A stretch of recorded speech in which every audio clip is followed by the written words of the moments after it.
नमस्कार, उज्ज्वल जम्मू में आपका स्वागत है और मैं हूँ दित्य राजपूत। कुछ दिन पहले इंडिया और चाइना के बीच में एक क्लैश होता है जिसमें इंडियन आर्मी के 20 जवान जो है वो शहीद होते हैं। इसी के चलते हमने आपको ग्राउंड रिपोर्ट में बताया कि किस तरह से जम्मू कश्मीर की बात की जाए तो लोग रोष में हैं, गुस्से में हैं, प्रदर्शन किए जा रहे हैं चाइना के खिलाफ और बोला जा रहा है कि चाइना के जो प्रोडक्ट हैं उनको बाइकआउट किया जाए। इन सब पर बात करने के लिए हमारे साथ मौजूद हैं युद्धवीर सेठी, उनसे बात करेंगे। जी सर, क्या कहना चाहेंगे जिस तरह से पूरे देश एक तरफ रोष में और दूसरी तरफ से अपोजिशन पार्टी एक बड़े नेता उनकी तरफ से एक बयान आता है कि आर्मी को किसने बोला वहाँ पर जाकर बिना हथियारों के लड़ने के लिए। लद्दाख के अंदर माँ भारती के 20 पुत्रों ने शहादत दी और राहुल गांधी की तरफ से बयान आना कि बिना हथियारों के किस प्रकार से हमारे सैनिक भागे और किसने भेजा। इनको इतिहास पढ़ना चाहिए कि वो संधि किसने की थी और कैसे की थी वहाँ पे कि बिना हथियारों के आपस में चाइना के सैनिक और हिंदुस्तान के सैनिक आपस में झड़प तो करते थे, पर उनके डीएनए में चाइना के इस बात के संकेत हैं कि वो फल फ्रेब और झूठ की राजनीति करते हैं। और ऐसे ही कूटनीति के कारण उन्होंने हमारे जो वहाँ पे युवा सैनिक थे, हमारे जो जुझारू सैनिक थे, उनके ऊपर डंडों के साथ वार किया। पर ये बात साबित हो चुकी है कि 20 जवान अगर हमने खोए तो 40 से ज़्यादा जवान उनके भी मारे गए उसके अंदर। और राहुल गांधी को दूसरा इनकी कांग्रेस की तरफ से बयान आना कि प्रधानमंत्री अंदर छुपकर बैठ गए हैं। शर्म आनी चाहिए इन लोगों को। ये मनोबल ऊंचा कर रहे हैं हमारे जो लोग हैं, यहाँ के जो नागरिक हैं, जो राष्ट्रभक्त जो हमारे लोग हैं, क्या उनका मनोबल ऊंचा कर रहे हैं या हमारे सैनिकों का मनोबल गिरा रहे हैं ये बात करके।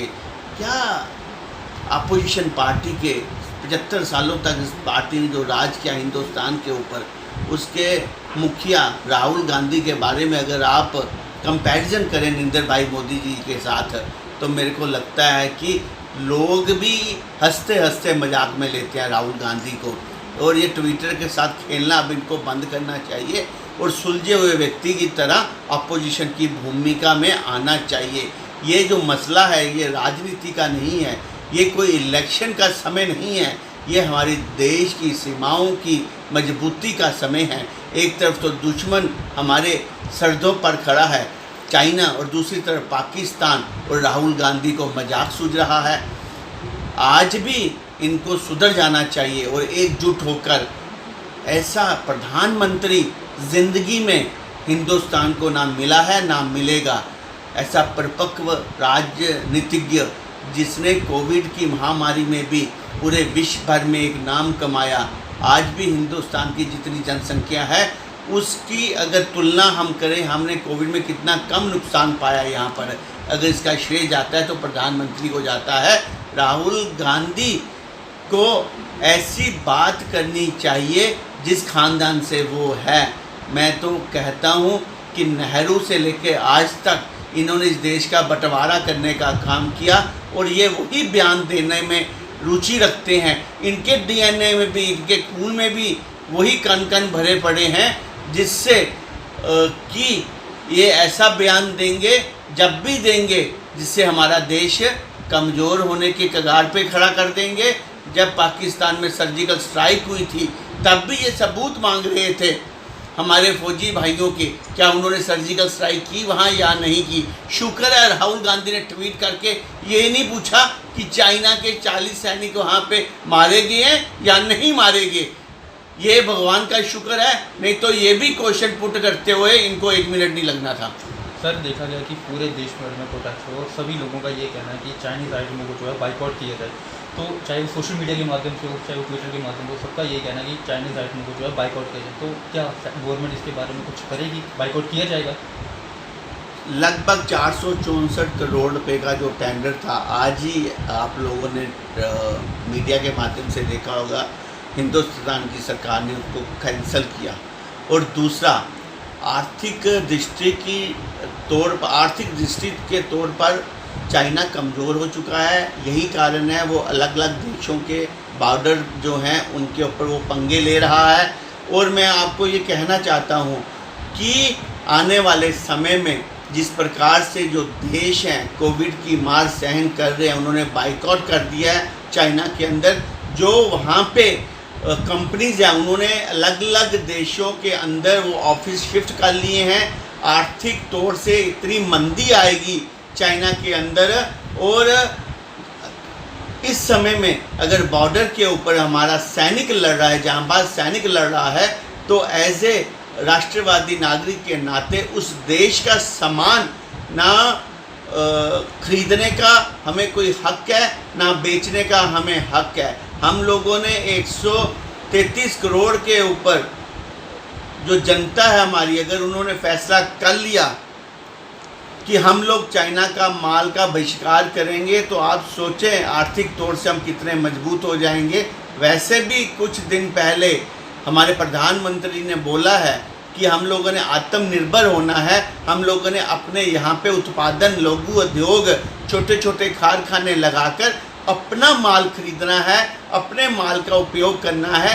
ये सीधा सीधा संकेत जाता है कि अपने देश को मजबूत करने के लिए हमने चाइना को मार देनी है, तो आर्थिक रूप से भी मार देनी है।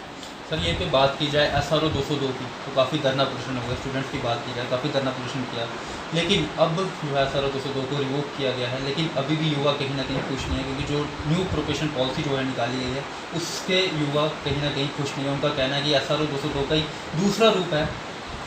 वो कैसे 202 जो थी सेक्शन थी, जो अगर आप पीछे जाएं अगर थोड़ा, तो ये NC और कांग्रेस की देन थी।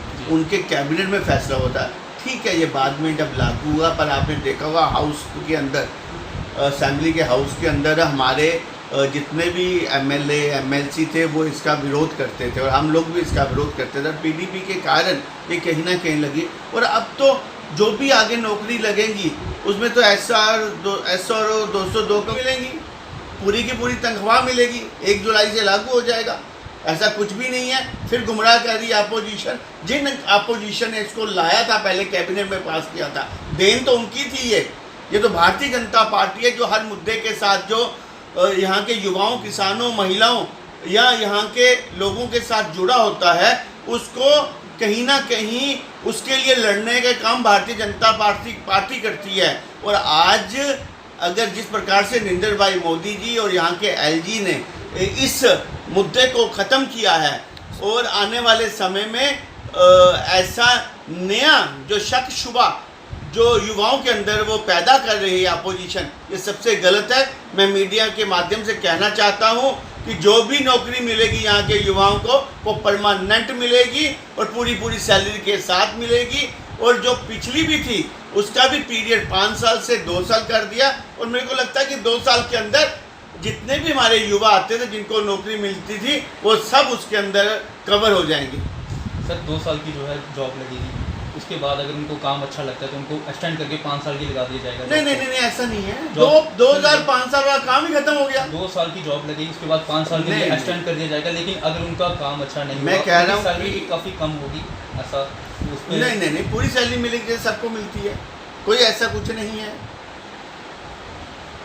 अच्छी प्रकार से सैलरी मिलेंगी। जो 11 कोविड के, जब कोविड जहाँ कोविड है, यहाँ पर महामारी है, पूरे विश्व भर के अंदर नौकरी छीनी जा रही है। यहाँ की सरकार है जो 11,000 नौकरी अनाउंस करती है। और मैं आपको आपके मीडिया के माध्यम से कहना चाहता हूँ, कहीं भी कोई भी 202 के तहत नौकरी नहीं मिलेगी। ये नौकरी ओपन है। और सबसे बड़ी बात क्या है, सबसे बड़ी बात, जो पहले जो सरकारें होती थी वो बैकडोर एंट्री करती थी, और उसके बाद सबसे बड़ी बात थी इंटरव्यू के माध्यम से, वाइवा के माध्यम से ये लोग हेरा फेरी करते थे, अपने रिश्तेदार लगाते थे। आज तो सीधा रिटर्न टेस्ट देके जो क्वालिफाई करेगा। SRO 202 को तो रिवोक कर देंगे, रिवोक कर दिया, कोई प्रॉब्लम ही नहीं है। लेकिन जो ये न्यू पॉलिसी निकाली गई है, इसमें है, इसमें क्या लिखा हुआ है ये बता दीजिए आप। इसमें मैंने आपको बोला जी कि हर युवा के साथ इंसाफ हुआ है जी। हर युवा को यहाँ पे नौकरी मिलेगी, जो पिछले 70 वर्षों में जो काम नहीं हुआ। खासकर अब मैं जम्मू कश्मीर इकट्ठा है, नहीं तो जो जम्मू रीजन और लद्दाख के साथ जो यहाँ बेइंसाफ़ी होती थी, आज कुछ नहीं होगा। हर व्यक्ति को नौकरी मिलेगी। जो वादा किया था 70 सालों के जो काम नहीं हुए वो हम 5 साल में करके देंगे। किसी भी युवा को परेशान होने की ज़रूरत नहीं है। जब तक भारतीय जनता यहाँ बैठी हुई है, हर यहाँ पे जम्मू के डोगरों का पूरा इंसाफ होगा।